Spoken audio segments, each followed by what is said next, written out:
অবস্থা daily star. এগুলো দেবো দুধের মধ্যে কুচি কুচি করে। চেরি মোরব্বা, খেজুর একটা দিই কুচি কুচি কুচি কুচি করে, ভাল লাগবে খেতে। দেখো, হ্যাঁ দেবো। স্কুল টুল যাওয়া নাই, তোর তোর তোর মতন তো আর ভালো আর কেউ নাই পৃথিবীতে। Hello everyone, good morning, welcome back to my channel. তো আমার শরীরের অবস্থা খুবই খারাপ, মানে কালকে রাত্রে একটু জ্বর জ্বর এসেছিল, তো সেই জন্য আর কি অলিরানিকে স্কুলে আজকে পাঠাইনি। মানে সকালে উঠে করা, মিস্টার দাসের যদিও আজকে ডিউটি ছিল, ও জাস্ট এক কাপ চা খেয়ে বেরিয়ে গেছে। আমি ওকে শুধু ওই চাটুকুই করে দিতে পেরেছি, আর ও বললো যে অফিসে খেয়ে নেবে। তো সেই জন্যই আর কি বেকার বেকার অলিরানির স্কুলটা কামাই হলো আমার জন্য। তো ঠিক আছে, এই জাস্ট ঘুম থেকে উঠলাম, এখন ব্রেকফাস্টের ব্যবস্থা করছি। তো আজকে ব্রেকফাস্টে দুধ কর্নফ্লেক্স দিয়ে দেবো মা আর অলিকে। তো তার মধ্যে একটুখানি ওই খেজুর মোরব্বা, তারপরে চেরি, এগুলো কালকে বাজার থেকে কিনে নিয়েছিলাম, এগুলো একটু দেবো, তাহলে আর চিনি দিতে হবে না। কোনো খাবারই অতিরিক্ত খাওয়াটা ঠিক না।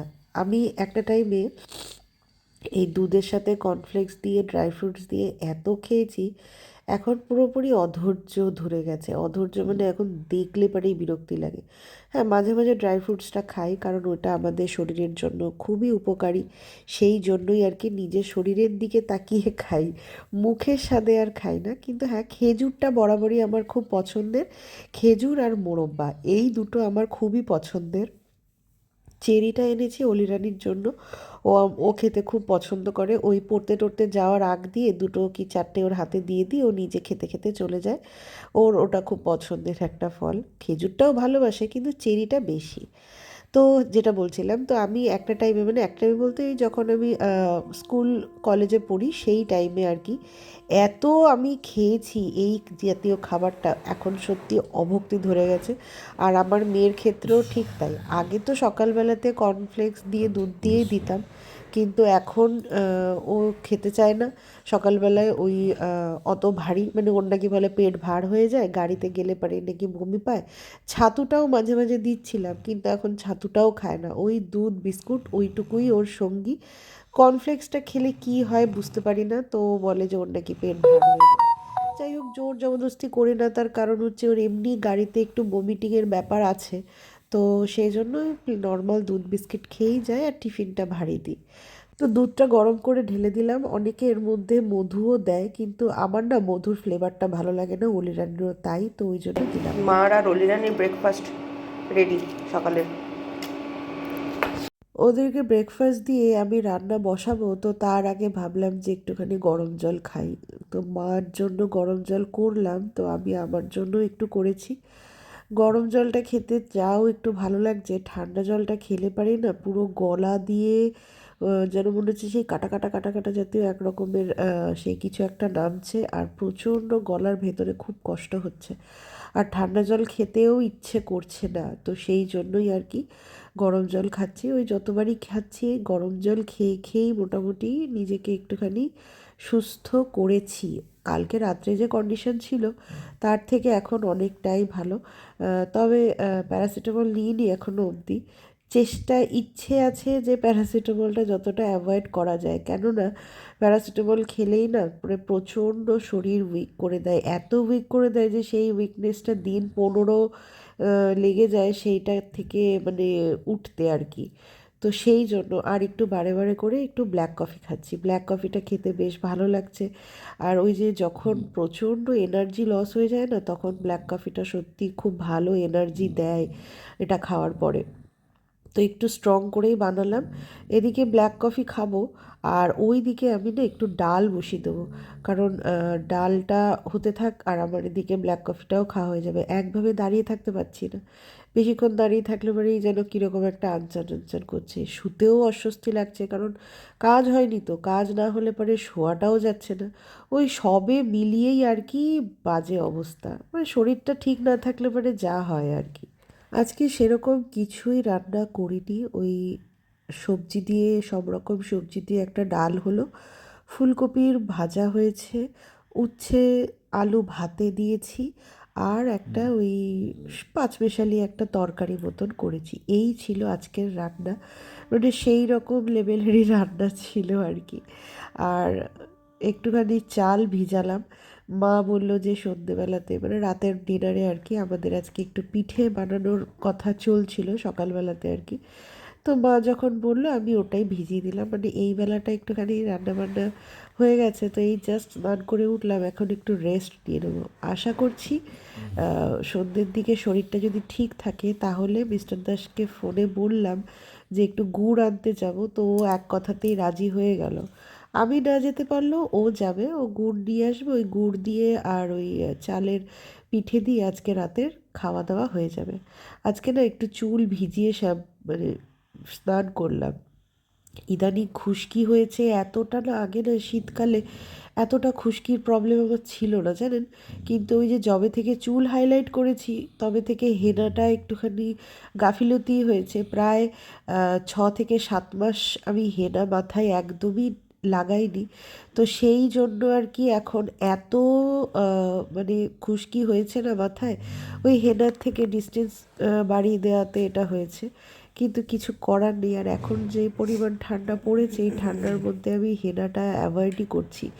হেনা না লাগিয়েই মানে অলিরানিকে ওই সকালবেলায় তুলতে গিয়েই আর কি আমার ঠান্ডাটা লাগে। আর সারাদিনে যে পরিমাণে জল ঘাটা হয়, সবসময় প্রতিদিন তো আর বোরিং চালানো হয় না, একদিন অন্তর অন্তর চালানো হয়। তো ওই যেদিন চালানো হয় না সেই দিনের ওই ঠান্ডা জলে কাজ, ঠান্ডা জলে স্নান, সমস্ত কিছু এই করতে করতেই আমার প্রচণ্ড ঠান্ডা লেগে গেছে। এর ওপরে আবার যদি আমি হেনা ফেনার কথা ভাবি তাহলে আর এই ইহলোক আমাকে ত্যাগ করে পরলোক গমন করতে হবে জানেন। তো এর আগে আমি অনেকবারই স্কিন কেয়ার শর্টসে দেখিয়েছি, এই প্রথমবার মনে হয় আমি বড় ব্লগে আর কি দেখালাম, মানে দেখাচ্ছি আর কি। তো প্রথমে আমি গোলাপ জল একটুখানি টুনার হিসেবে ইউজ করেছি। তারপরে ওই পন্ডস হাইড্রা জেল যেটা আছে ওইটা বেশ খুব ভালো স্যুট করেছে আমার, ওইটা লাগালাম। লাগিয়ে আর কি জুভিসের একটা সানস্ক্রিন, ব্যাস। এরপরে আর কিচ্ছু না, মাথাটাকে আশ্রে 5-10 মিনিট চুলটা শুকানোর জন্য একটু রোদে বসবো, বসে আমি একটুখানি শোবো। মাকে বলে এলাম নিচে, মা আজকে পুজো দিয়ে দিচ্ছে, ওই জন্য নিশ্চিন্ত পুজো দেওয়ার ব্যাপারটা আমার নেই। মা পুজো টুজো দিক, ততক্ষণে আমি একটু রেস্ট নিয়ে নিলে পারি, আশা করি বিকেলের দিক থেকে একটু বেটার ফিল করতে পারবো।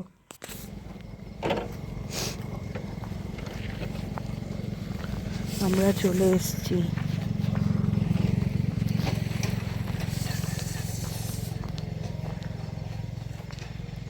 মাসি, গুড় হবে? আমি না আজকে ভাবছিলাম যে গুড়টা আদৌ পাবো, কোনো দিনও এরকম সন্ধ্যের টাইমে আসেনি তো। কিন্তু মানে আমার ভাবনাটা টোটালি ভুল। এরা 24 ঘন্টাই বিক্রি করে। তো জাস্ট সদ্য এটা নামিয়েছে, নামিয়ে গুড়টুর রেডি করে ঢুকিয়েছে, মানে আর কিছুক্ষণ আগে এলে পরে আমরা মোটামুটি দেখতে পারতাম। আর এর ভেতরেই ওই আর কি কি বলে খেজুরের গুড়ের রস যেটা হয় সেটাকে টেনে নিয়ে আসে। তো জিজ্ঞেস করছিলাম যে খেজুরের রসটা আর কি কখন পাওয়া যাবে, বললো একদম সকালবেলা মানে ভোরবেলাতে আসলে পারে। তবে যা ঠান্ডা, এই ভোরবেলাতে আসাটা একটুখানি চাপেরই ব্যাপার। তো মিস্টার দাস কথা টথা বলছিল, ও মনে হয় একদিন আসবে। তো আমি ওকে বললাম যেদিন আসবে সেদিন আমাকেও একটু নিয়ে এসো। কি গো, ভালো আছো? চিনতে পারছো? আর চিনতে না পেলে বলে চিনতে পারছি। 1 বছর হয়ে গেল। প্রত্যেক বছরই তো আসি।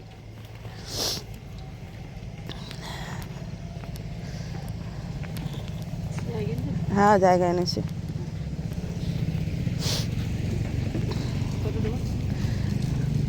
ঝোলাটা এটার ভরে নি নাকি? ঝোলাটা মানুষ দুটো পয়সার জন্য কতই না কষ্ট করে, এদেরকে না দেখলে পারে সত্যিই জানতে পারতাম না। আমাদের এই দিকে প্রচণ্ড ঠান্ডা পড়ে, মানে 2 দিন আগেও, এখন আজকে আর কালকে একটুখানি মানে গতকালের কথা বলছি, একটু ঠান্ডাটা কম পড়েছে। মানে মাঝে 2টো দিন এত ঠান্ডা পড়েছিল, আমি না সামান্য অলি পড়তে যাই যে অলিকে পড়ার থেকে নিয়ে আসতে গিয়ে আমার হাত ফাত জমে গিয়ে একাকার কাণ্ড। মানে ওই 1-2 ঘন্টা আমার এত কষ্ট হয় যে আমি তাড়াতাড়ি ঘরে ঢুকতে পারলে বাঁচি। আর এরা গোটা শীতটা মানে সেই অঘ্রাণ মাসের মাঝ বরাবর থেকে শুরু করে পৌষ মাঘ মাসের শেষ অবধি, ফাল্গুন মাসটা থাকে কিনা আমি বলতে পারবো না, তবে মাঘ মাস অবধি একদম পুরো গোটা মাস তিনেক মতন এইখানেই থাকে। এইখানে থেকেই দুটো পয়সার জন্য কষ্ট করে, গুড় জাল দেয়, তারপরে ওই সকালবেলাতে খেজুরের গাছ থেকে হাঁড়ি নামানো, যা যা মানে দরকারি সেইগুলো। তো সেটাই ভাবছি যে এরা কিভাবে আছে। আর আমরা তো তাও অনেক অনেক অনেক ভালো রেখেছে ভগবান আমাদের, যে অন্তত নিজের ছাদ আছে। এদের যতটুকু আমি শুনেছিলাম, এর আগের বার জিজ্ঞেস করেছিলাম, বললো যে এই শীতকালটায় এই খেজুর গাছের বায়না থাকে, আর গরমে ওই ধান খেতে আর কি মজদুরি করে, তাই আমাকে বলেছিল। তো তখনই মানে ভাবছিলাম যে ভগবান সত্যি আমাদেরকে তাও যথেষ্ট ভালো রেখেছে গোবিন্দ। আর এদের কষ্ট দেখে মানে এটাই খারাপ লাগে যে মানুষ দুটো পয়সার জন্য কত কষ্টই না করে। অন্ডাল থেকে আমাদেরকে রানীগঞ্জ যেতে হয় গুড় আনার জন্যে, 3-4টে গ্রাম পেরিয়ে তারপরে আমরা যাই, তারপরে আমরা গুড় পাই। শুধু একটাই একটু ভালো গুড় খাবো, ভালো মানে টাটকা খাবো। এবছর আমরা সন্ধেই এসছি, মানে হুট করেই আমাদের প্ল্যান হয়েছে যে আজকে আমরা রাত্রেবেলাতে গুড় দিয়ে খাবো। বেশি হয়েছে মা খাবে বললো। এবার মা তো কখন শরীর কীরকম থাকে সেই জন্য মানে আজকে বললো যখন, মাকে আজকেই দেবো, এরকমই একটা মানে প্ল্যান নিয়ে আর কি। তাই একটু চা খাবো দাঁড়িয়েও। হ্যাঁ, পোস্ট অফিস মনে না, এখানেই কোথাও একটা দেখো, এখানেও ভালো চা পাওয়া যায়, আমি দোকান দেখছি। যাই হোক, তো মায়ের তো সবসময় শরীর থাকে না, ওই জন্য আর কি মা যখন আজকে বললো, আমি একদম বলার মানে শোনার সাথে সাথেই আমি সকালবেলাতেই আমি চাল ভিজিয়ে দিয়েছি যে এখন বাড়ি যাবো, বাড়ি গিয়ে পেস্ট করবো, করে মাকে গরম গরম দেবো। মানুষ বয়স হয়ে গেলে পরে, অসুস্থ হয়ে গেলে পরে কখন কীরকম কী থাকে শরীরটা এদিক ওদিক, আর মুড সুইং হচ্ছে মায়ের প্রচণ্ড। তো সেই জন্যই আর কি হুটাহুট, নইলে দিনের বেলাতে এলে পারে। তবে এদের কাছ থেকে আমরা মানে প্রত্যেক বছরই নিই। এই বছর কেন জানি না মনে হলো পাটালিটার আমার ঠিক লাগলো না, পাটালিটার সেই গন্ধটা নেই। খেজুরের গুঁড়ো প্রথমে ওটা হয় 1 বছর পর পর দেখা হয়, তো সেই জন্য আর কি ওনারাও ভুলে যায়। খেজুরের গুড়টা প্রথমে একটুখানি কমাটাই দিয়েছিল, তারপরে বলাতে তারপরে ঠিকঠাকটা দিল আর কি, এই হচ্ছে ব্যাপার। আর পাটালিটা আমার কাছে ঠিক লাগলো না, তো আরেক দিন আসবো, এসে এখন তো পাটালিটার দরকার নেই, পাটালিটা আমাদের দরকার পৌষ পার্বণ, মানে একদম পৌষ সংক্রান্তির আগের দিনকে দরকার। তো পাটালিটা তার মাঝখানে একদিন এসে নিয়ে গেলে হবে আর কি।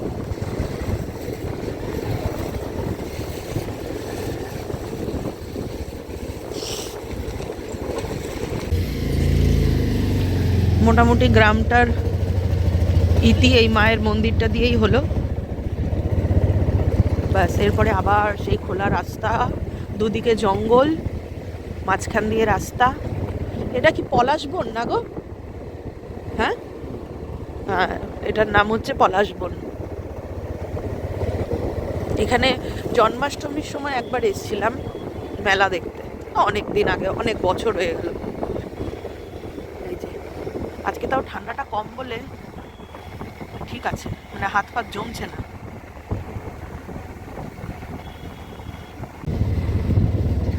ওই যে দূরে ট্রেন যাচ্ছে, ট্রেন যাচ্ছে ওই যে দূরে।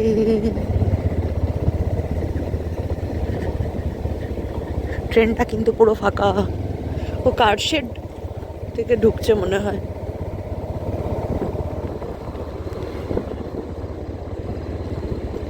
এই এবার আমরা ঢুকে যাচ্ছি পুলের মধ্যে।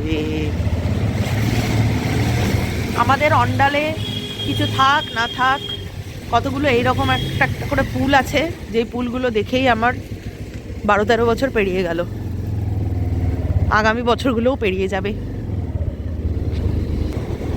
এরপর আপনাদেরকে দেখাতে চলেছি মিস্টার দাসের অফিস। আমার সৌভাগ্য হয়নি যাওয়ার এখনো অবধি। এই যে চপের দোকানটা দেখছেন, এখান থেকে মিস্টার দাস চপ খেতে আসে, সন্ধ্যাবেলা টিফিন করতে আসে, সকালবেলা ব্রেকফাস্ট করতে আসে। এরপরে হচ্ছে গলিটাই দেখি, আমিও গলিটাই দেখি, আজ অবধি আমাকে নিয়ে আসেনি ওর অফিসে। এই যে হচ্ছে ওর অফিস, চলে গেল গলিটা। আপনাদেরকে বেশ স্লো মোশনে দেখিয়ে দেবো, ঠিক আছে? আজ অবধি নিয়ে যায়নি আমাকে। বিশ্বকর্মা পুজো এত ধুমধাম করে হয়, মেয়েকে একবার না দুবার নিয়ে গেছে, আমাকে আর নিয়ে যায়। ও এত ব্যস্ত থাকে, কালী পুজোতেও হয়, কালী পুজোতেও নিয়ে যায়নি। ও এত ব্যস্ত থাকে, এত ব্যস্ত থাকে। এই হচ্ছে ব্যাপার স্যাপার। এখন চা খাবো, চায়ের দোকান নেই, সেই পোস্ট অফিস মোড়ে গিয়েই চা খেতে হবে। ভাবলাম যে পলাশবন, বক্তানগর, কত কিছু গেল গ্রাম, ওই গ্রামের মধ্যে একটা দোকান থেকে চা খাবো। কিন্তু আমার বর বলছে এদিককার দোকানের চা নাকি ভালো না। যাই হোক, ভালো না যখন আর ভালোই না। আচ্ছা, আমি রান্নাঘরে চলে এসেছি আর আমার এখন প্রসেসিং শুরু করব। তো এই চালটা আমি বেলা 12টার সময় ভিজিয়েছিলাম, তখন তো ভালো করে ধুয়েই ভিজিয়েছি। আরেকবার ভাবছি একটুখানি ভালো করে ধুয়ে নেব। চালটা ভিজে গেছে, ভিজে গেছে। এত শরীর খারাপ, আজকে দুপুরের খাওয়ার বাসনটাও আমি মাজা হয়নি, এই এখন মাজবো। এগুলোকে বসে, এগুলোতে একটু টাইম লাগে, মানে ঢাকা দিয়ে দিয়ে করতে হয়। এগুলো করতে করতে ওটাও আমি করে নেবো। মেয়েদের কিন্তু বেরোতে গেলে পরে শরীর খারাপ হয় না, তখন কিন্তু হাজার কষ্ট হলেও কিন্তু মেয়েরা ঠিক বরের সাথে বেরিয়ে যাবে। আমি ঠিক সেই রকম ক্যাটাগরিরই লোক। আমার বাইরে বেরোনোর হলে পরে হাজার শরীর খারাপ থাকলেও, আমার মনে আছে 101 ডিগ্রি জ্বর নিয়ে আমি বাইরে গেছি, চা খেতে গেছিলাম না, না বাজারে কাজ ছিল, সেগুলো করে চা খেয়ে বাড়িতে এসে আবার কেলিয়ে পড়েছি, এরকমও হয়েছে দিন। তো মেয়েদের সাথে বাইরের ঘোরা নিয়ে একদম কেউ চ্যালেঞ্জ করবেন না। আজকের এই পিঠেটা কিন্তু আমি শ্বশুরবাড়িতে এসেই প্রথম খেয়েছি। আমাদের বাড়িতে, মানে আমার বাপের বাড়িতে সরা পুড়িয়ে পিঠে করে, যেই পিঠেটা খেতে, মানে সরা পিঠে বলে, যেটা খেতে আমার খুবই পছন্দের একটা পিঠে। সেইটা দুধের মধ্যে ফুটিয়েও খাওয়া যায়, আবার শুকনো গুড় দিয়েও খাওয়া যায়। গরম গরম থাকলে সেটা শুকনো গুড় দিয়ে খেতে খুব সুন্দর লাগে। আর বাসি হয়ে গেলে তো অবশ্যই সেটা দুধে চুবানোটা থাকলে পারে বেশি, মানে ভালো লাগে আর কি। আর এটা এটা হচ্ছে ওই চিতল পিঠে টাইপের, মা যেটা বলে আর কি, মানে আমার শাশুড়ি মা। তো আমার শ্বশুরবাড়িতে সরা পোড়ায় না, তো সেই জন্য তার পরিবর্তে এই চিতল পিঠেটা ঠিক এরকম ওই তাওয়া তাওয়া পিঠে বলে, চিতল পিঠে বলে না, তাওয়া পিঠে বলে। তো এই হচ্ছে এক একজনের বাড়িতে এক এক রকম। তবে আমার শাশুড়ি মা এই পিঠেটা খুব সুন্দর করে। আমার শাশুড়ি মায়ের মতন আমি একদমই করতে পারি না। তো মার এখন বয়স হয়ে গেছে, তো ওই জন্য মা আর এখন আর এসব পিঠে টিঠের দিকে একদমই যায় না। ওই মাঝে সাঝে যখন আমাদের করা হয় তখন মা খায়, ব্যাস এইটুকুই আর কি। মা অত এখন আর সেই ধৈর্য বলুন, সেই বলুন, রোগে ভোগে সবটাই নষ্ট হয়ে গেছে। গুড়টা কিন্তু সত্যি খুবই ভালো ছিল, কারণ কৌটোর ঢাকনা খুলতেই গুড়ের গন্ধে গোটা বাড়ি ম করছে। তো ওইদিকে আমার মোটামুটি সবগুলো ভাজা হয়ে গেছে। তো এরপর বাটি বাটি বাড়ছি। এবার কি বাটি নিয়ে বসে যাব। মিস্টার দাসকে বললাম যে তুমি কি আর গুড়ের সাথে কি আর এক্সট্রা কিছু নেবে? তো বললো যে না, আমি শুধু গুড় দিয়েই খাবো। তো মনে মনে করলাম যে বাঁচা গেছে, কারণ আমার বরের তো নাক বেশি, তো আজকে গুড় দিয়ে খেয়ে নিচ্ছে বলে আর এক্সট্রা আমাকে কিছুই করতে হলো না। সবাইকে খেতে দিয়ে আমিও বসে গেলাম। চলুন একবার টেস্ট করে আপনাদেরকে জানাই। মুখে আমি এখানে কোনো কথাই আর বলিনি, কারণ খুবই খিদে পাচ্ছিল। কিন্তু এখন বলছি দারুণ লেগেছে। মানে গোটা একটা বছর পরে আবার সেই শীতের পিঠে প্লাস গুড়, মানে এই ঝোলা গুড়টা তো পাওয়া যায় না। এই চিতল পিঠে না হয় যে কোনো টাইমে খাওয়া যায়, কিন্তু এই ঝোলা গুড়টা কিন্তু পাওয়া যায় না, তাই না?